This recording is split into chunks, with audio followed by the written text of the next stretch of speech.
दोस्तों, स्वागत है आपका एक बार फिर से ज्योग्राफी विद रहमान सर की क्लास में। और आज हम पढ़ने जाएंगे विश्व के प्रमुख मैदानों के बारे में और विश्व के प्रमुख घास के मैदानों के बारे में। मैदान और घास के मैदान दोनों अलग अलग टॉपिक है, इन दोनों को हम अलग अलग बिंदुओं के माध्यम से समझेंगे। इससे पहले के वीडियो में हमने पढ़ा था विश्व के प्रमुख पर्वत और विश्व के प्रमुख पठार। तो ये दोनों द्वितीय श्रेणी के उच्चावच थे और द्वितीय श्रेणी के उच्चावच में एक तीसरा उच्चावच कौन सा है? मैदान। तो आज हम मैदानों के बारे में पढ़ेंगे। मैदान सामान्यतः किसको कहते हैं पहले ये समझ लेना चाहिए हमको। जैसे हमने देखा था पर्वत किसको कहते हैं? भूमि का ऊपर उठा हुआ वह भाग जिसका शीर्ष नुकीला हो और ढाल तीव्र हो उसको पर्वत कहते हैं। ऊंचाई सामान्यतः 1000 मीटर से ज़्यादा हो। दूसरी तरफ हमने पठार को पढ़ा था। पठार में हमने देखा था कि पठार किसे बोलते हैं? पठार कहते हैं ऐसा भूमि का ऊपर उठा हुआ भाग जिसका शीर्ष सपाट हो, तो ऐसे भाग को पठार कहते हैं।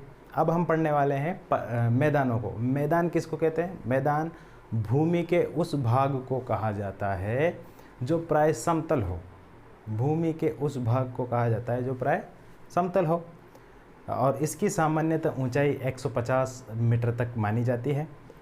समुद्र तल से 150 मीटर तक ऊंचे क्षेत्र को मैदान कहा जाता है सामान्यतः। कुछ विद्वानों ने इसके अलग अलग नाम भी दिए। अंग्रेजी में इसको प्लेन कहते हैं। जैसे हम डेविस का अपर्दन चक्र पढ़ते हैं तो उसमें संप्राय मैदान को क्या कहा गया है? पेनी प्लेन कहा गया है। और पेंक ने इसको एंड्रम्फ कहा है। किंग ने इसको जो है पेडी प्लेन नाम दिया है। तो अलग अलग विद्वानों ने इसको अलग अलग नाम से भी पुकारा है। अब देख लेते हैं हम विश्व के जो पृथ्वी है, इस पृथ्वी के कितने प्रतिशत भाग पे है? लगभग 41% भाग पर मैदान पाए जाते हैं। कितने भाग पर? 41% भाग पर मैदान पाए जाते हैं। अब हम देख लेते हैं मैदानों की उत्पत्ति कैसे होती है। मैदानों की उत्पत्ति के बारे में हम देखते हैं तो मैदान कितने प्रकार के होते हैं और इनकी उत्पत्ति किस प्रकार से होती है ये देख लेते हैं। तो सबसे पहले है संप्राय मैदान। संप्राय मैदान किसको कहते हैं? संप्राय मैदान डेविस के अनुसार और पेंक के अनुसार उसको कहते हैं कालांतर में जो विवर्तनिक हलचलों के कारण जो भूमि ऊपर उठी हुई थी, जो पर्वत थे, पठार थे, अपर्दनकारी शक्तियाँ जैसे नदी हुई, हिम नदी हुई, पवन हुई, उनके द्वारा उनको काट छाट कर धीरे धीरे धीरे धीरे उसको एक समतल मैदान में परिवर्तित किया जाए। उदाहरण के रूप में देखिए, मान लीजिए यहाँ आपको इसको डायग्राम के माध्यम से समझते हैं। जैसे मान लीजिए ये कोई ऊपर उठा हुआ भाग है, पर्वत है, पठार है मान लीजिए। अब इस पे कई सारी नदियाँ इस पे बहेगी, वर्षा होगी, ये पवन भी इस पे कार्य करेगी, पवन द्वारा भी इसको काटा छाटा जाएगा।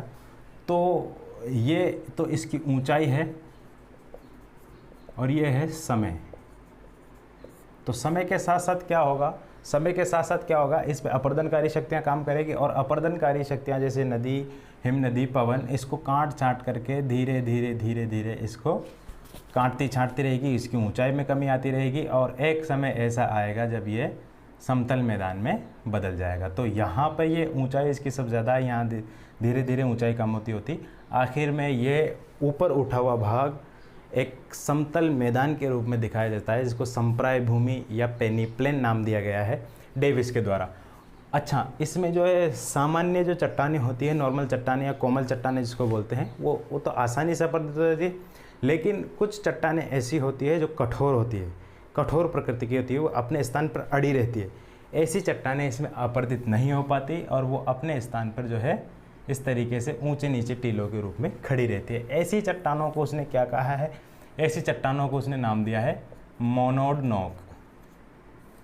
इसको हम विस्तार रूप से समझेंगे जब फिजिकल ज्योग्राफी के पार्ट में हम डेविस का अपर्दन चक्र, डेविस का भौगोलिक चक्र जब हम पढ़ेंगे तब उसको समझ लेंगे। लेकिन आप ये समझ लीजिए संप्राय मैदान किसको कहते हैं? जब उत्थित भूभाग अपर्दनकारी शक्तियों द्वारा काट छाट कर एक समतल भूमि के रूप में बना दिया जाता है, उसको संप्राय मैदान कहते हैं अपर्दनकारी शक्तियों के द्वारा। दूसरा प्रकार कौन सा है? काष्ठ निर्मित मैदान। काष्ठ निर्मित मैदान में भी ऐसा होता है जब काष्ठ प्रदेशों में। अच्छा, इसका सबसे पहले उदाहरण देख लेते हैं। इसका संप्राय मैदानों का उदाहरण क्या है? संप्राय मैदानों का उदाहरण है अरावली पर्वत। हमारा अरावली पर्वत एक ज़माने में विश्व के सबसे ऊंचे पर्वत हुआ करते थे, लेकिन कालांतर में अपर्दनकारी शक्तियाँ, नदी, हिम नदी आदि, हिम नदी तो नहीं थी इसमें, नदी और पवन द्वारा इसका धीरे धीरे धीरे धीरे अपर्दन कर दिया गया और आज ये बहुत नीची पहाड़ियाँ रह गई और इसके आसपास मैदानों का निर्माण हो गया है। पेरिस का मैदान भी इसी तरीके का उदाहरण है। पेरिस में भी जो है पिरेनीज पर्वत श्रृंखला है, इसके आसपास पिरेनीज पर्वत श्रृंखला भी नीचे हो गई। काष्ठ निर्मित मैदान कैसे हैं? काष्ठ निर्मित मैदानों में भी चूना जल जो होता है, चूना निर्मित क्षेत्र जो होता है उसमें भूमिगत जल कार्य करता है। भूमिगत जल चूना प्रदेशों में अंदर घोलीकरण की क्रिया द्वारा उसको काटता छाँटता रहता है और प्राय बड़े भाग को जो है मैदान के रूप में बदल देता है। तो ये काष्ठ निर्मित प्रदेश भी हो गया। इसके उदाहरण जो है हमको मिलते हैं यहाँ पर, यूगोस्लाविया और जो है स्लोवाकिया करके देश है यहाँ पर। यहाँ काष्ठ प्रदेशों की इस्तेला करते हैं और इनसे निर्मित मैदान हमको देखने को मिलते हैं। पवन निर्मित मैदान कैसे होते हैं? पवन निर्मित मैदान देखिए, मरुस्थलीय क्षेत्रों में पवन अपर्दन क्रिया का कार्य करती है। कैसे करती है? पवन विशाल मात्रा में चलती है, अपने साथ बालू, कंकड़, रेत के छोटे छोटे और मोटे मोटे कंकड़ों को अपने साथ उड़ा के ले जाती है। जब वो एक विशाल सामने जो कोई पर्वत या पहाड़ी आती है उससे जब टकराती है पवन, तो टकराने के फलस्वरूप क्या होता है? टकराने के फलस्वरूप उसके साथ जो कंकड़ पत्थर वो भी उसमें प्रेशर से टकराते हैं, जिस वजह से उसका अपर्दन होता रहता है। अपर्दन होने की वजह से वो एक उठी हुई पहाड़ी, जैसे मान लीजिए ये कोई पहाड़ी है मरुस्थलीय क्षेत्रों में, यहाँ से पवन अपने साथ कंकड़ पत्थर ला लाकर इससे बहुत तेज़ गति से इससे टकराएगी। टकराने के फलस्वरूप क्या होगा? ये वाला जो भाग है धीरे धीरे धीरे धीरे धीरे अपर्दित होता रहेगा और अपर्दित होता होता कभी ऐसा हो जाएगा, फिर और ज़्यादा होगा तो फिर ये ऐसा हो जाएगा, फिर और ज़्यादा होता ऐसा होता होता होता धीरे धीरे एक समतल मैदान में परिवर्तित हो जाएगा। तो मरुस्थलीय क्षेत्रों में भी पवन जो है अपर्दन क्रिया का कार्य करती है और अपर्दन क्रिया के फलस्वरूप जो है मैदानों का निर्माण करती है। इसका उदाहरण सबसे अच्छा हमको कहाँ मिलता है? एटलस पर्वत के किनारे सहारा मरुस्थल में मिलता है। तो इसका उदाहरण है सहारा मरुस्थल। सहारा ये अपर्दन के फलस्वरूप है, ठीक है। इसका निर्माण था, इसका उदाहरण हमने यूगोस्लाविया बताया था, यूगोस्लाविया। इसका उदाहरण हमने बताया था अरावली और पेरिस में। अच्छा, ये पवन निर्मित मैदान जो हुआ ये अपर्दन के फलस्वरूप तो हमने देख लिया। अब निक्षेप के फलस्वरूप कैसे मैदानों का निर्माण करेगा? देखिए, पवन द्वारा उड़ाई गई रेत या धूल जब किसी एक विशाल क्षेत्र में जाकर निक्षेप होने लगती है, जमने लगती है, तो वहाँ भी एक मैदान का निर्माण होता है। उस मैदान को क्या कहा जाता है? उस मैदान को कहा जाता है लोयस के मैदान। ऐसे मैदान अक्सर हमको मंचूरिया क्षेत्र में चीन के आसपास देखने को मिलते हैं। ताजिकिस्तान, चीन और तुर्कमेनिस्तान के आसपास यहाँ वाला जो क्षेत्र है इसमें हमको लोयस के मैदान देखने को मिलते हैं। वो किसके द्वारा निर्मित है? निक्षेप द्वारा। कौन निक्षेप करता है? पवन। किसका निक्षेप करती है? बालू कणों का। बारीक महीन रेत होती है जिसका निर्माण करती है। लोयस के मैदान पवन द्वारा बनाए गए हैं। अब सबसे इम्पोर्टेंट जो है वो पटल विरूपणी मैदान। पटल विरूपणी मैदान किसको कहते हैं? देखिए, फिजिकल ज्योग्राफी में हमने आपको बताया था कोबर का पर्वत निर्माण सिद्धांत। कोबर का पर्वत निर्माण सिद्धांत क्या बताता है कि प्रारंभ में जो है जब प्लेटें, भूप्लेटें जिसको कहते हैं, प्लेट विवर्तनिक सिद्धांत के अंतर्गत प्लेटें जब एक दूसरे की तरफ गति करती है, उसके सिद्धांत को हम डायग्रामेट्रिकली समझ लेते हैं। जिसको समझाने के लिए हमको ये मान लीजिए कोई प्लेट है और ये एक प्लेट है। तो प्लेटें जब एक दूसरे की तरफ गति करती है तो गति करने के इस समय इसने क्या बोला था कि सबसे पहले अग्रदेश जो इसका प्रारंभिक किनारा है ये ऊपर उठता है और ये वाला किनारा इसका ऊपर उठता है। बीच का भाग यथावत बना रहता है। बीच का भाग जिसको इसने मध्यपिंड भी कहा था। इसको क्या कहा था? मध्यपिंड। और इसका उदाहरण इसने क्या दिया था? ये वाला। यहाँ हमारे हिमालय पर्वत है। जब गोंडवाना लैंड का भाग धीरे धीरे यहाँ से गति करता हुआ ऊपर की तरफ आया तो यहाँ ये यूरेशिया का खंड था, यूरेशिया से टकराया तो यहाँ किसका निर्माण हुआ? हिमालय पर्वत श्रेणी का, जो अग्रदेश इसने बताया। और यहाँ ये वाला भाग भी नीचे गति कर रहा था, यहाँ भी एक पर्वतमाला का निर्माण हुआ। क्या कहते हैं इसको? कुनलुन पर्वतमाला, कुनलुन। और ये हिमालय।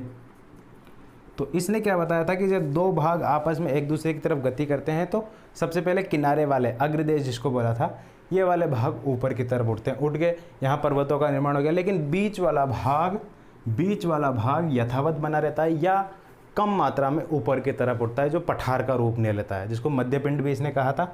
तो वही मध्यपिंड जब पर्याप्त मात्रा में ऊपर की तरफ नहीं उठ पाता, तो वहाँ पर किसका निर्माण होता है? वहाँ पर मैदानों का निर्माण हो जाता है। यहाँ तो कोबर के अनुसार पठार का निर्माण हुआ था, लेकिन अगर ये स्थिति नहीं होती तो वहाँ पे क्या किसका निर्माण हो जाता, वहाँ पे निर्माण हो जाता है मैदानों का। और ऐसे मैदान हमको दिखाई देते हैं हंगरी में, यूरोपीय मैदान जो दिखाई देते हैं हमको हंगरी में, और ऑस्ट्रिया के मैदान जो है वहाँ दिखाई देते हैं हमको।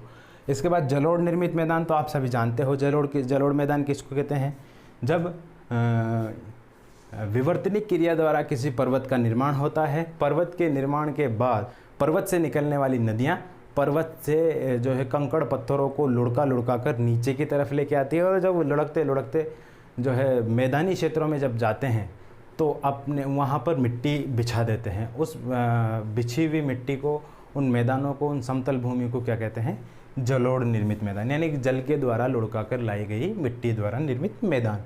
ऐसे मैदानों को जलोढ़ मैदान कहते हैं। ये निक्षेपित मैदान होते हैं, यानी कि निक्षेप द्वारा बने होते हैं।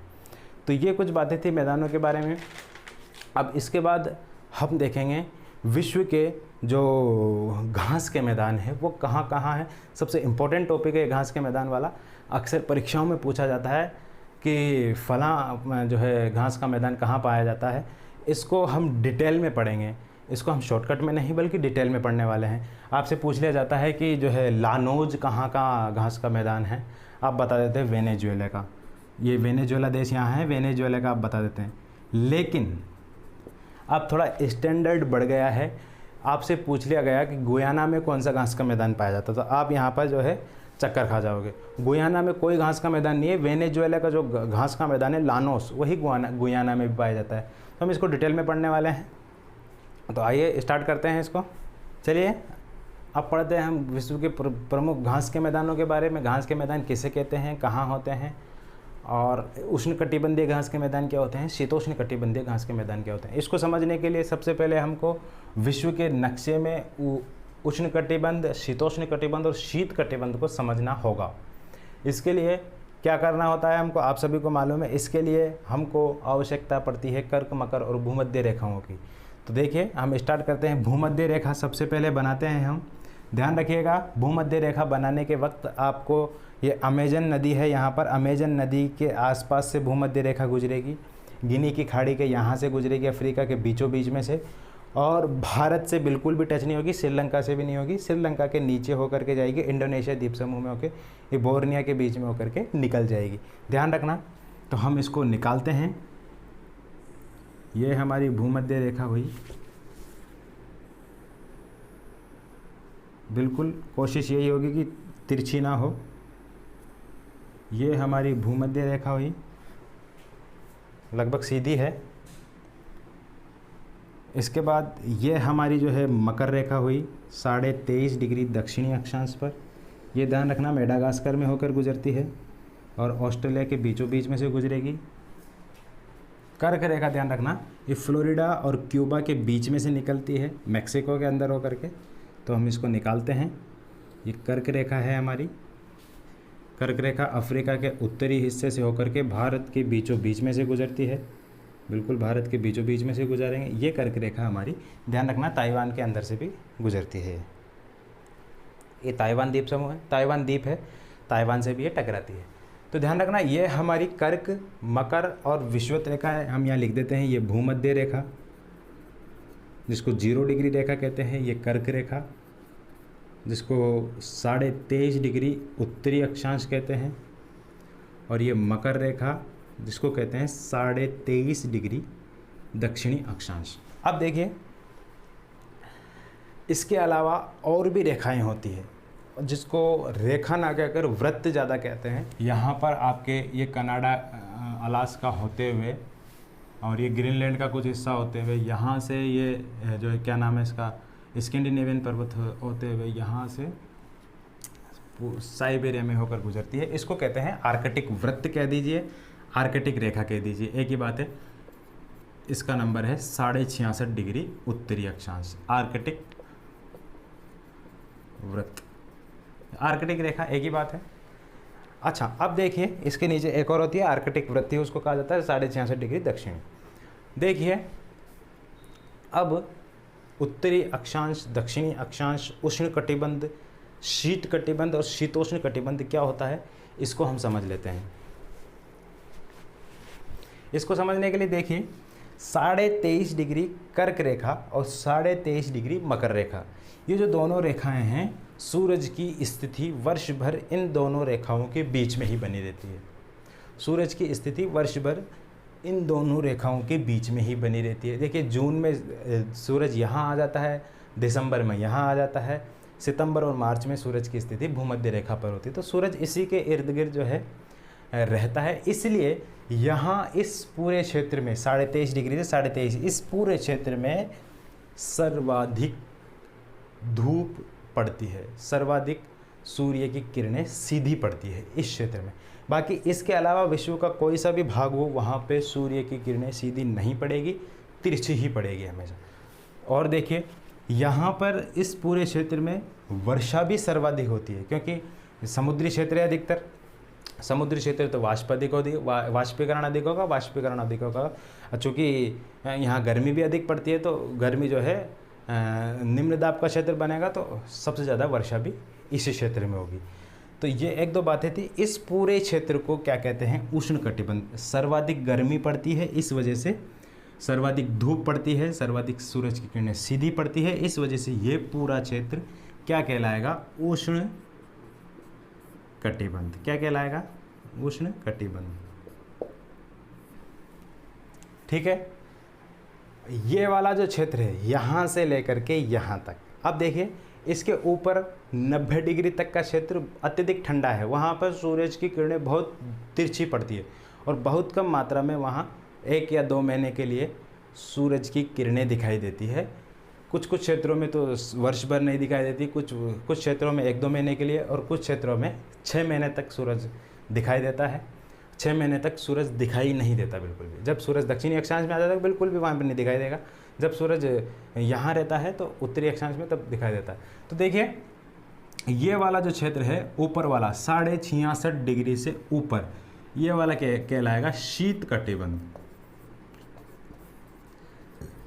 यहाँ शीत अत्यधिक कठोर होती है, सब कुछ जम जाता है यहाँ पर, इसलिए इसको शीत कटिबंध नाम दिया गया है। शीत और उष्ण, इसी तरीके शीत नीचे भी होगा 66.5 डिग्री से नीचे दक्षिणी अक्षांश में। इसके बीच वाला जो क्षेत्र ये है, अब देखिए शीत ये वाला हो गया, उष्ण ये वाला हो गया, तो बीच वाला क्या होगा, शीत उष्ण। क्या होगा, शीत उष्ण, शीत धन उष्ण क्या हो जाएगा, शीतोष्ण कटिबंध। क्या हो जाएगा, शीतोष्ण कटिबंध। ध्यान रखना है इस बात को। 23.5 डिग्री उत्तरी अक्षांश से 66.5 डिग्री उत्तरी अक्षांश और 23.5 डिग्री दक्षिणी अक्षांश से 66.5 डिग्री दक्षिणी अक्षांश के बीच वाले क्षेत्र को शीतोष्ण कटिबंध कहा जाता है। चलिए, ये एक इम्पोर्टेंट बात थी। अब हम समझ लेते हैं विश्व के प्रमुख घास के मैदानों के बारे में। अब देखिए ये बताने का मकसद क्या था कि विश्व के जो घास के मैदान होते हैं वो 2 प्रकार के होते हैं। कौन कौन से 2 प्रकार के, एक तो शीतोष्ण कटिबंधीय घास के मैदान और एक उष्ण कटिबंधीय घास के मैदान। तो सबसे पहले हम देख लेते हैं शीतोष्ण कटिबंधीय घास के मैदानों के बारे में। शीतोष्ण कटिबंधीय घास के मैदान, देखिए स्टार्ट करते हैं हम उत्तरी अमेरिका से। उत्तरी अमेरिका में घास के मैदान जो पाए जाते हैं, देखिए उत्तरी अमेरिका महाद्वीप लगभग मेक्सिको को छोड़ करके सारा जो है किस में आ रहा है, शीतोष्ण कटिबंध में।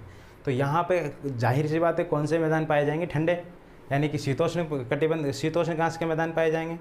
तो ऐसे घास के मैदान को क्या कहा जाता है, प्रेरीज। उत्तरी अमेरिका में जो घास के मैदान यहाँ पे पाए जाएंगे उसको क्या कहा जाएगा, प्रेरीज। क्या कहा जाएगा, प्रेरीज। इन घास के मैदानों को प्रेरीज कहा जाता है। उत्तरी अमेरिका में क्या नाम है, प्रेयरी। नाम प्रेरी है, कई सारे घास के मैदान मिलकर के प्रेरीज कहा जाता है उसको। दूसरी बात, अब देखिए उत्तरी अमेरिका में केवल एक ही यही घास का मैदान है। दक्षिणी अमेरिका की बात कर लें, दक्षिणी अमेरिका में लगभग यहाँ तक, कहाँ तक, अर्जेंटीना के ऊपर वाला क्षेत्र, उरुग्वे और ब्राज़ील को छोड़ दिया जाए, दक्षिणी ब्राज़ील को छोड़ दिया जाए, सारा उत्तरी अमेरिका, दक्षिण अमेरिका का ऊपर उत्तरी क्षेत्र का किस में आ रहा है, उष्ण कटिबंध में। नीचे वाला जो दक्षिण का क्षेत्र है, यहाँ पे एक घास का मैदान पाया जाता है जिसको क्या कहते हैं, पंपास। क्या कहते हैं, पंपास। पंपास घास का मैदान कहाँ पाया जाएगा, दक्षिणी अमेरिका में। दक्षिणी अमेरिका में कहाँ, अर्जेंटीना में। दक्षिणी अमेरिका, इसमें कौन सा है, पंपास। अब पंपास कहाँ कहाँ है इसको हम विस्तार से समझ लेते हैं। विस्तार से समझने के लिए पंपास में एक अर्जेंटीना है आपका, इसके अलावा उरुग्वे है, और दक्षिणी ब्राज़ील का कुछ हिस्सा, वहाँ पर भी ये पंपास फैला हुआ है। शीतोष्ण कटिबंधीय घास का मैदान है यह। देखिए यहाँ पे एक छोटा सा देश है उरुग्वे, और यहाँ तक आता है कौन सा आपका, ब्राज़ील। तो दक्षिणी ब्राज़ील, उरुग्वे और अर्जेंटीना मुख्य देश है। यहाँ पे आपका पंपास मैदान पाया जाएगा। ध्यान रखिए, इस पंपास मैदान में एक घास प्रसिद्ध है, उस घास का नाम क्या है, अल्फ़ा अल्फ़ा घास। ध्यान रखना, अल्फ़ा अल्फ़ा घास यहाँ की प्रसिद्ध घास है। इसके बाद घास का मैदान कहाँ पाया जाएगा, देखिए यहाँ पर ये वाला जो क्षेत्र है यहाँ भी दिखाई दे रहा है कि ये भी किस प्रदेश में आ रहा है, शीतोष्ण प्रदेश में। और ऊपर वाला ये वाला पूरा क्षेत्र भी शीतोष्ण प्रदेश में आ रहा है, ये वाला ऑस्ट्रेलिया का कुछ भाग भी शीतोष्ण प्रदेश में आ रहा है। तो जाहिर सी बात है यहाँ भी घास के मैदान हो सकते हैं। अब देखिए, अब बात करते हैं हम यूरेशिया में चले जाते हैं। तो एशिया और यूरोप और एशिया का ये वाला जो क्षेत्र है, यहाँ भी एक घास का मैदान पाया जाता है, बहुत विशाल घास का मैदान पाया जाता है, यूरेशिया घास का मैदान। यूरेशिया में इस घास के मैदान को क्या कहा जाता है, स्टेपी, स्टेपीज या स्टेपी समझ लीजिए। अलग अलग घास के मैदान मिलकर स्टेपीज कहा जाता है, वैसे एक घास के मैदान को स्टेपी कहा जाता है। इसको याद रखने की कई सारी ट्रिकें हैं, जिसमें एक सबसे इम्पोर्टेंट ट्रिक है, जिस तरीके से कोई फटी हुई या अलग हुई दो चीज़ों को चिपकाने के लिए टेप का इस्तेमाल किया जाता है, जो फाइबर टेप मान लीजिए या किसी भी प्रकार की टेप मान लीजिए, उन टेप का इस्तेमाल किया जाता है। इसी तरीके से ये एशिया और यूरोप, ये दोनों भी मान लीजिए अलग अलग टूटे हुए भाग है, इन दोनों को मिलाने के लिए टेप का इस्तेमाल करेंगे तो वो उस टेप से स्टेपी हो जाएगा। तो स्टेपी कहाँ से कहाँ तक विस्तार है इसका, यूक्रेन से लेकर के साइबेरिया तक, यूक्रेन से लेकर के साइबेरिया तक, मंचूरिया क्षेत्र जो है चीन का, वहाँ तक इसका विस्तार देखने को मिलता है। ठीक है, यहाँ जो है घास ज़्यादा लंबी नहीं होती, शीतोष्ण कटिबंध की घास जो है ज़्यादा लंबी नहीं होगी, उष्ण कटिबंधीय की घास ज़्यादा लंबी होती है। कारण स्पष्ट है, वर्षा ज़्यादा होती है तो घास भी ज़्यादा लंबी होगी। यहाँ पशुपालन अधिक मात्रा में किया जाता है। पशुपालन किस लिए किया जाता है, व्यापारिक पशुपालन। ठीक है,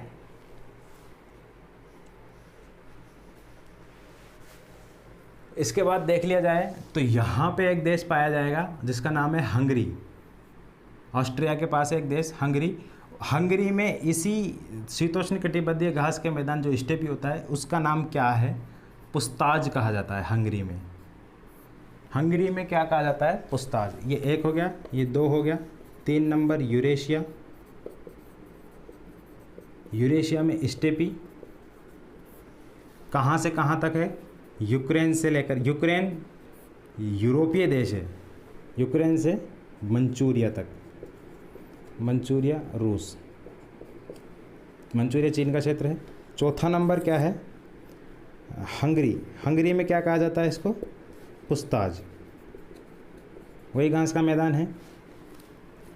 5वां नंबर क्या है, अफ्रीका, दक्षिणी अफ्रीका। दक्षिणी अफ्रीका में भी घास का मैदान पाया जाता है, जिसको क्या कहा जाता है, वेल्ड्स। क्या कहा जाता है, वेल्ड्स। दक्षिणी अफ्रीका, अफ्रीका महाद्वीप में एक साउथ ही बिल्कुल आखिरी में, यानी कि दक्षिण में एक देश है जिसका नाम दक्षिण अफ्रीका है। यहाँ पर घास के मैदान को क्या कहते हैं, वेल्ड्स। यहाँ ध्यान रखना, मेरिनो नाम की एक भेड़ पाई जाएगी यहाँ पे, जो सर्वाधिक मात्रा में ऊन देती है, और एक बकरी पाई जाती है जिसका नाम है अंगोरा। अंगोरा नाम की एक बकरी, अंगोरा नस्ल की एक बकरी पाई जाती है, वो भी काफ़ी मात्रा में ऊन का उत्पादन करती है। ये दोनों यहाँ प्रसिद्ध है। वैसे मेरिनो भैंस सबसे ज़्यादा ऑस्ट्रेलिया महाद्वीप में पाई जाती है, मेरिनो किस्म की भेड़ें। अब बात कर लेते हैं ऑस्ट्रेलिया की। ऑस्ट्रेलिया में क्या कहा जाता है, ऑस्ट्रेलिया में यहाँ पाए जाते हैं घास के मैदान, जिसको क्या कहा जाता है, डाउन्स। ऑस्ट्रेलिया में क्या कहा जाता है घास के मैदानों को, डाउन्स। ऑस्ट्रेलिया में क्या कहा जाता है, डाउन्स।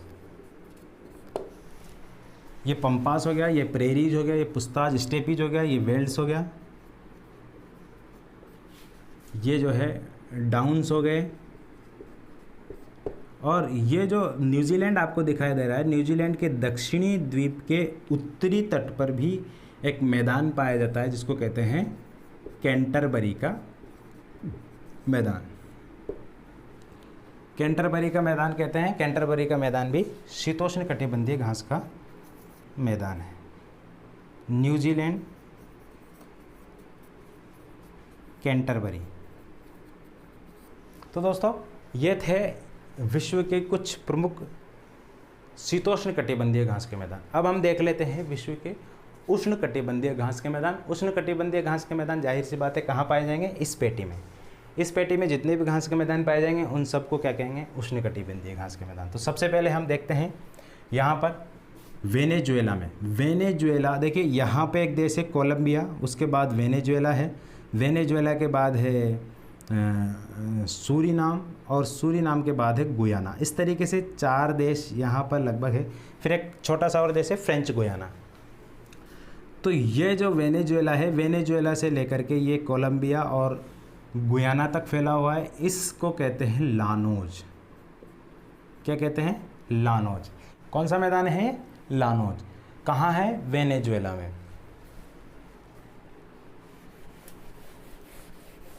इसको मिटा देते हैं। अब हम लिखेंगे इसमें उष्ण कटिबंधीय घास के मैदान। उष्ण कटिबंधीय घास के मैदान, जिसमें सबसे इम्पोर्टेंट सबसे पहला कौन सा है? लानोज। कहाँ है ये? दक्षिणी अमेरिका महाद्वीप में। दक्षिणी अमेरिका महाद्वीप में कहाँ है? दक्षिणी अमेरिका महाद्वीप में मुख्यतः वेनेजुएला में है। और अगर पूछ लिया जाए कि और कौन से देश है, इसमें कंबोडिया भी आप कह सकते हो और गुयाना भी आप कह सकते हो। ठीक है, दक्षिण अमेरिका में लानोज। ध्यान रखिए, यहाँ पर एक झील पाई जाती है वेनेजुएला में, मराकाइबो झील, जो तेल उत्पादन के लिए प्रसिद्ध है। दक्षिण अमेरिका का सबसे ज़्यादा तेल उत्पादित करने वाला राज्य भी वेनेजुएला ही है। राज्य कह दो, देश कह दो, बात एक ही। नंबर 2 पे क्या है? सवाना। सवाना घास का मैदान कहाँ पाए जाते हैं? ये वाला जो क्षेत्र आपको दिखाई दे रहा है, ये वाला जो क्षेत्र है अफ्रीका का, यहाँ सवाना घास के मैदान पाए जाते हैं। सवाना जो है जंगल के लिए भी प्रसिद्ध है ये भूमि। यहाँ बहुत भयंकर जंगल पाया जाता है और घास के मैदान भी इसी जंगलों के बीच में पाए जाते हैं। सवाना घास का मैदान। सवाना घास के मैदान के बारे में यहाँ कई सारे देश आते हैं, जैसे कांगो है, नीचे देखें तो अंगोला आएगा, यहाँ इधर की तरफ देखें तो नाइजीरिया आएगा, यहाँ देखें तो केन्या आएगा, युगांडा आएगा। ये सारे देश मिलकर के यहाँ पर सवाना घास के मैदान के बीच में पाए जाते हैं।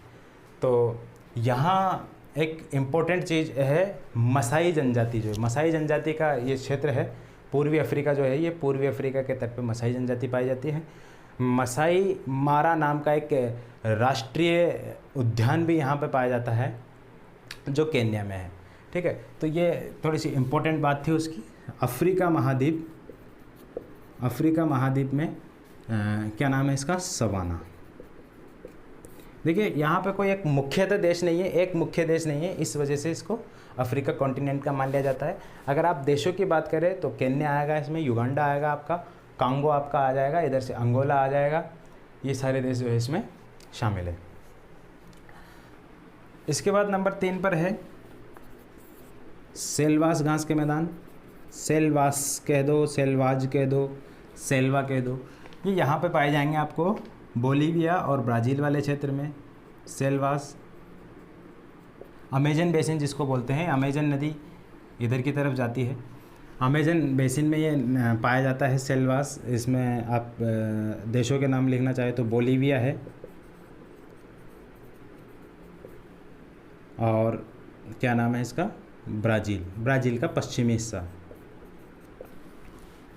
ठीक है, इसके अलावा सबसे इम्पोर्टेंट जो दक्षिण अमेरिका का है उसको कहते हैं हम कंपास। कंपास कह दीजिए, कंपोज कह दीजिए, पंपास और कंपास। पंपास दक्षिणी अमेरिका में है, दक्षिण अमेरिका के दक्षिणी हिस्से में, अर्जेंटीना में। और कंपास कहाँ है? ये भी ब्राज़ील में है।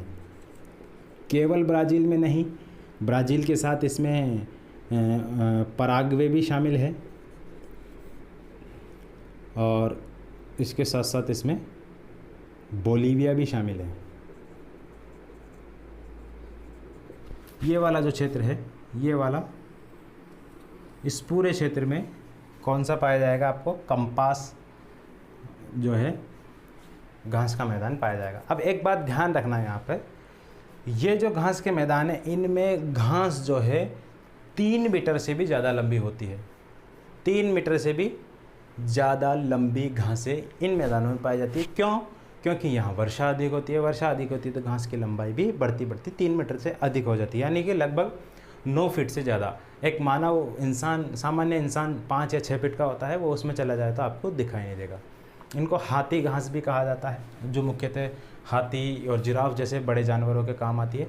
एक और बात इम्पोर्टेंट है, यहाँ और यहाँ ये सवाना और ये जो सेल्वास कंपास वाले घास के मैदान है, इन मैदानों में जो है खूंखार जानवर ज़्यादा पाए जाते हैं और जनजाति भी इसी प्रकार की पाई जाती है, जो जानवरों को भी खाती है, मानव प्रजातियाँ, और जो है खूंखार जानवर जैसे शेर वगैरह, चीता, इस तरीके के जानवर आपको यहाँ ज़्यादा देखने को मिलेंगे। श्रीलंका के घास के मैदान, श्रीलंका भी उष्णकटिबंध में, श्रीलंका के घास के मैदानों को भी क्या कहा जाता है? पटाना, पटाना कहा जाता है श्रीलंका के घास के मैदानों को। तो ये कुछ इम्पोर्टेंट आपके घास के मैदान थे।